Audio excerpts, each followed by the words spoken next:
17 years ago, my father slammed the door in my face and told me I was no longer his daughter. That night, standing in the rain with a single duffel bag, I stopped being Amara Whitfield, the obedient child, and became the girl he erased. His words carved a wound so deep it never fully closed. If you want to fly, do it without me. I built a life from that exile. But nothing prepared me for what happened when I walked back into his world at my brother's wedding.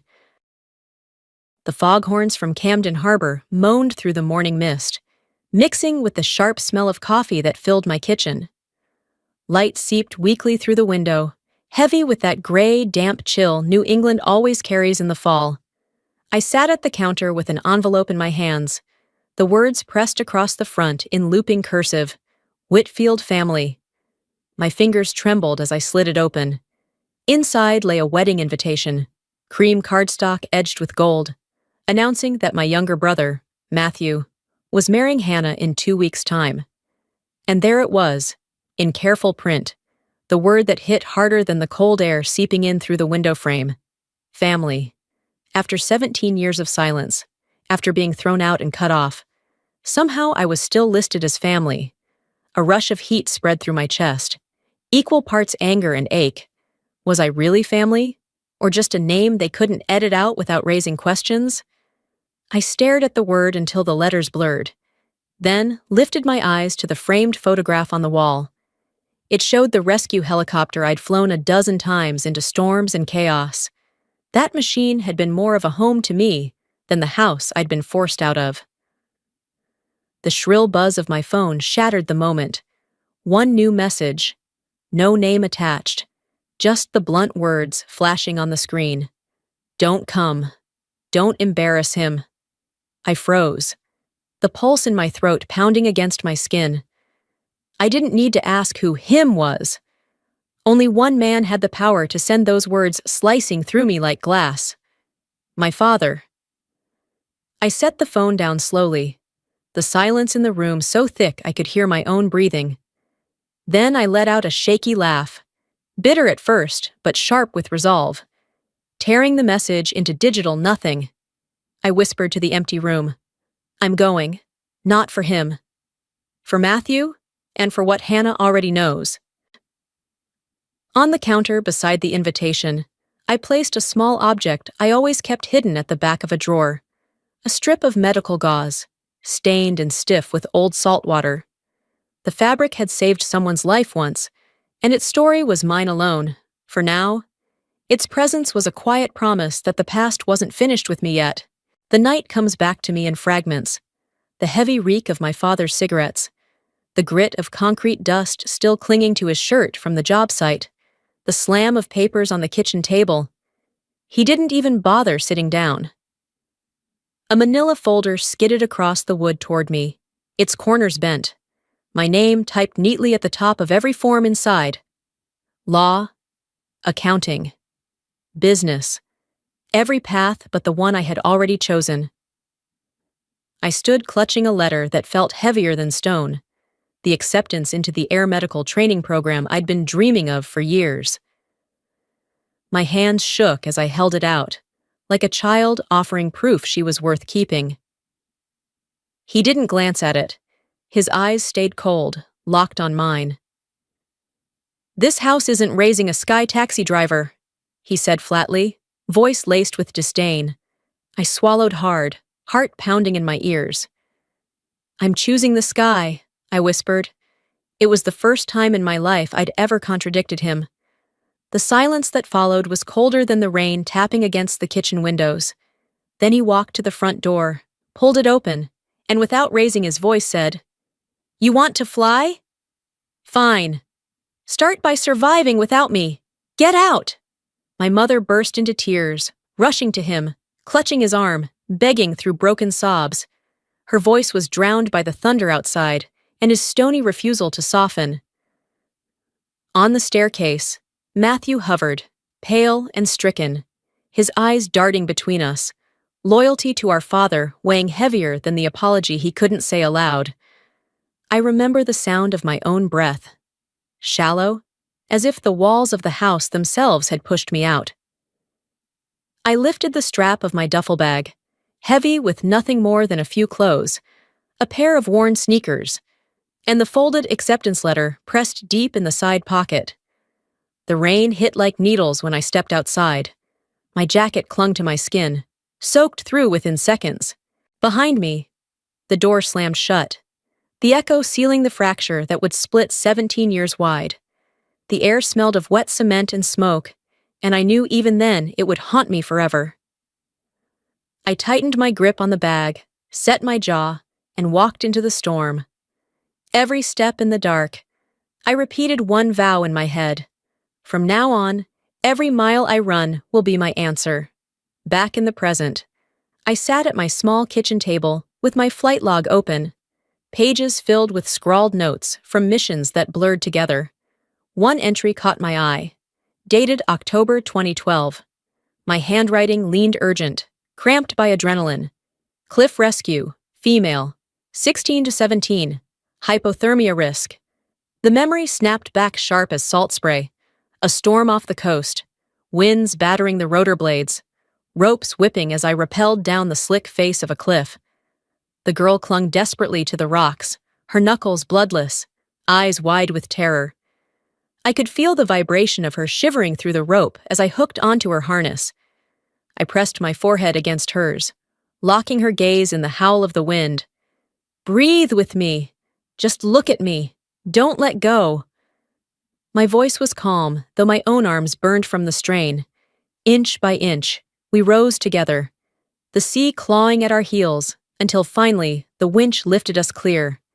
By the time we reached the chopper, my hands were raw, the strip of gauze I'd wrapped around her arm soaked stiff with seawater. I still keep that strip, faded and brittle, tucked away like a secret only I understand. Later, I'd received a message, just a short note from someone signing only as H. Words of gratitude for saving her life. For years, I never knew who she was.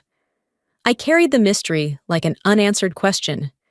It wasn't until a few weeks before Matthew's wedding that the truth landed like another storm. Hannah, his bride, was the girl from that cliff. She looked me in the eye, her voice steady but full of weight. "You saved me once, and I've never forgotten. Tomorrow, I'm going to tell them. Everyone needs to know who you are." The rehearsal dinner smelled of garlic butter and scallops, the kind of scent that clung to your clothes long after you'd left. Country music played low under the hum of conversation, glasses clinking, silverware chiming against plates. I smoothed the skirt of the simple dress I'd chosen, neat but unassuming, and took my seat halfway down the table. At the head, my father leaned back with the air of a man who owned not just the room, but the entire town. He swirled his glass of wine, eyes narrowing at me before his mouth twisted into a half smile. "Flying in circles all day," he drawled, loud enough for everyone to hear. "What good does that really do for anyone?" The room froze. Forks hovered midair.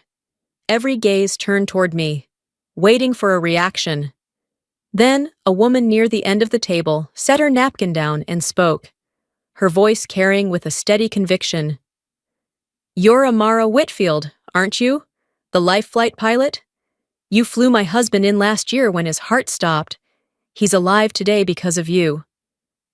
A murmur rippled through the guests.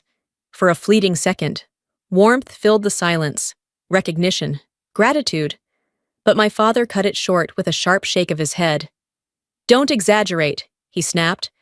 "It's a reckless stunt job, nothing more. Don't paint it as something noble." Another voice joined in, rough but respectful. One of his old firehouse friends leaned forward, meeting his eyes. "Robert, it's dangerous work, and it matters. You know it does." Color rose up my father's neck. He barked back. "Not in this family it doesn't. We don't call that a profession." Beneath the table, Hannah's hand found mine. A small squeeze, quick but firm, her whisper hidden under the scrape of chairs. "Tomorrow," she said. "I'll tell them." I lifted my glass of wine, let the tartness settle on my tongue, and smiled. Not in defiance, but in calm. No retort, no scene. just the quiet strength of someone who had weathered storms harsher than this. Across the table, my father's stare burned into me, trying to crush me as he always had. But this time, I didn't flinch. I'd already learned how to stand steady in the eye of a hurricane. Later that night, the wind screamed down the coast, rattling the thin window panes of the small inn where I was staying. I sat alone at the desk, the ocean's roar crashing in time with the pulse in my ears. In front of me lay a wooden box I hadn't opened in years. Its hinges creaked as if even they carried the weight of memory. Inside, folded carefully, was a letter from my mother.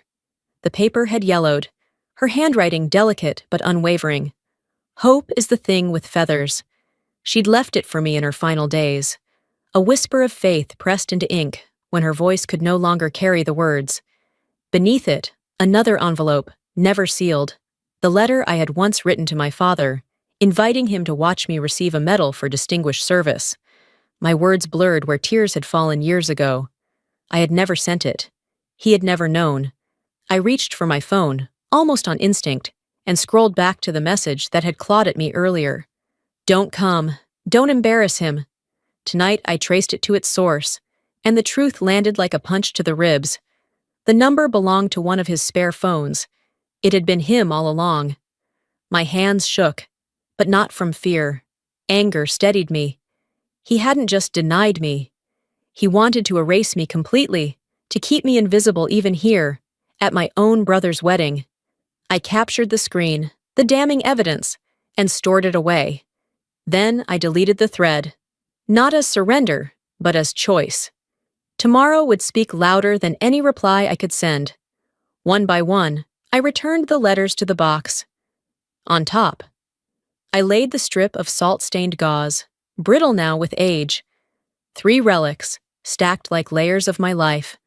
My mother's hope, my father's absence, and the life I had fought to save when no one believed in me. I closed the lid gently, the storm outside clawing at the walls, and whispered into the dark. Tomorrow, the truth will stand on its own. The old boathouse had been transformed with strings of golden lights and white blooms tucked into every corner. But the smell of salt water still clung to the beams. Waves slapped against the pilings below, the wind outside rising with the kind of restless energy that warned of a storm moving in. Guests laughed, glasses clinked, and for a moment the celebration carried on as if nothing dark hovered on the horizon. Then my father rose, wineglass in hand, his voice cutting through the music like a blade. Some people think flying in circles all day counts as serving the community, he said, letting the pause stretch. To me, it's nothing but showing off. The room stilled. Eyes flicked toward me, curious, unsettled. From across the tables, a woman stood, her voice trembling but fierce. That's not true. She flew my husband to the hospital when his heart gave out. If not for her, he wouldn't be alive tonight. Murmurs spread, heads nodding, the tide of opinion shifting. My father's jaw tightened. Coincidence, he snapped. Don't make her into something she's not. His tone faltered, though the first crack in his certainty. Just then my phone buzzed in my pocket. I slid it open under the table. An emergency alert from the weather center. High winds, widespread outages expected. A storm was coming. I silenced it and slipped the phone away, steadying my breath. At the center of the dance floor, Hannah stepped forward, a microphone trembling in her hands. Her eyes swept the room before landing on me. Before we dance, she said softly, I need to tell you something. The chatter died instantly. The entire hall fell into silence. The band stopped mid-note. Only the wind outside and the restless surf filled the pause. Hannah, radiant in lace, drew a breath deep enough to steady her shaking shoulders, then looked straight at me. 10 years ago, she began, her voice clear though her hands clutched the mic. I was stranded on a cliff in a storm. I thought I was going to die. Then a young woman lowered herself down on a rope, pressed her forehead to mine, and told me, breathe with me, look at me. That woman is my sister-in-law tonight. Gasps rippled through the room. The stillness held like a held breath. Hannah's voice grew stronger. Because of her, I lived. Because of her, I learned what courage looks like. That's why we started the Coast and Sky Fund, 23 training programs for rescue teams across Maine, all built on her call sign. The back doors opened, and suddenly, uniformed rescuers stood tall among the guests. One by one, they bowed their heads toward me. Matthew stepped forward, his voice carrying over the roar of applause beginning to rise. I asked Hannah to trace the records until she found you. You've always been my sister. This is your family, too, if you want it. Chairs scraped back as people rose to their feet. Thunderous clapping rolled like the ocean outside. Through the blur of faces and the shimmer of light, I saw only my father, rigid in his chair, knuckles white against the table's edge. I stood slowly, lifted my glass, and inclined my head. A simple nod. The ovation crashed around me like waves, but he stayed seated, alone in the eye of it. The night pressed in heavy, the wind howling off the bay, rattling the old boathouse walls. Strings of golden lights swung wildly overhead, the crash of waves pounding against the pilings like drums. Laughter still rang through the crowd when, suddenly, the room went black. A pop, then silence, broken only by startled gasps. Panic spread fast. Children cried. Voices rose. The storm outside shrieked through the cracks. Phone screens flicked on, scattering shards of light across anxious faces. Then, a scream cut through it all, sharp and terrified. A man had collapsed by the head table, his body crumpling against the floor. I rushed forward, heart hammering. In the pale glow, I saw who it was, my father's oldest friend. I dropped to my knees, fingers at his neck. His pulse was faint, then gone. "Clear the space!" I shouted, my voice slicing through the chaos. "I need light here!" My father loomed over me, frozen, blocking the beam of a phone. For a split second, we locked eyes, his wide with shock. "You're in my way," I barked. "Step back!" And for the first time in 17 years, he obeyed. Training surged through me, hands interlocked. I drove compressions into his chest. "You, get the AED. You, mouth to mouth with me, now!" A nurse in the crowd dropped beside me, following my lead. The air was thick with salt and sweat, the acrid smell of fear. Each push rattled my arms, each breath a gamble against the dark. The man's chest rose under the strobe of cell phone beams, the rhythm of my compressions matching the relentless pound of the sea. Minutes stretched, brutal and endless, until flashing red lights broke through the storm outside. Paramedics burst in, sliding a stretcher across the wet floor. Even as they loaded him, I stayed pressing down, blood and sweat streaking my sleeves. Then, suddenly, his body jerked, a cough, a gasp. Life clawed its way back. The hall was silent, breath held in unison, until a single clap started. Then another. Applause swelled slowly, rolling like thunder, like waves breaking against the shore. And I sat back on my heels, chest heaving, the taste of salt sharp on my tongue. The storm had loosened its grip, leaving only the hiss of rain sliding down the boathouse roof and the creak of timber still straining against the wind. I sat on a bench in the corridor, lungs aching from effort, my sleeves damp with sweat and blood. My pulse was still racing when I saw his shadow stretch long across the wet planks, the unmistakable shape of my father. He stopped a few feet away, his frame smaller now, his shoulders stooped in a way I had never noticed before. I pulled my phone from my pocket, the screen still glowing, and held it up for him to see. The screenshot glared back, the message that had tried to bar me from this wedding. "Don't come. Don't embarrass him." "You didn't just deny me," I said, my voice low but steady. "You tried to erase me, because you're afraid I'd make you look small." His fists curled tight, the veins standing out like old rope.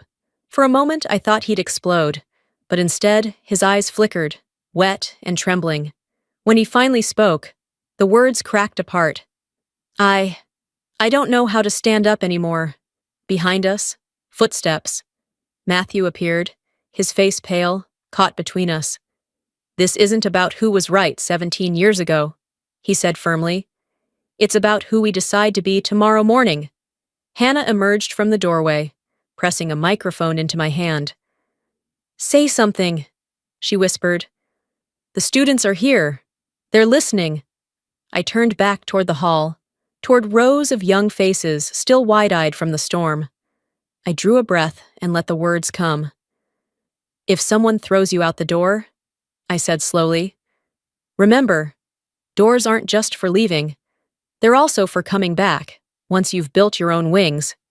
A ripple of applause broke, high-pitched claps from the children first, then deeper, heavier hands joining in. A few adults wiped their eyes.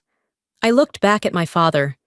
He said nothing, but for the first time, his eyes lowered, not in contempt, but in surrender. The sky was a pale wash of silver when the rotors began to turn, scattering gulls into the air with their shrill cries. I lifted the life flight helicopter smoothly off the pad, the bay still draped in morning fog that peeled back in slow ribbons as the sun crept higher. Beneath me, Rockport shrank to a scatter of rooftops, the docks stretching out like the bones of an old hand. The pier where my father had so often stood, commanding the harbor like it belonged to him, was now just a speck dissolving into the horizon. The vibration of the controls steadied me, a rhythm I'd trusted for years.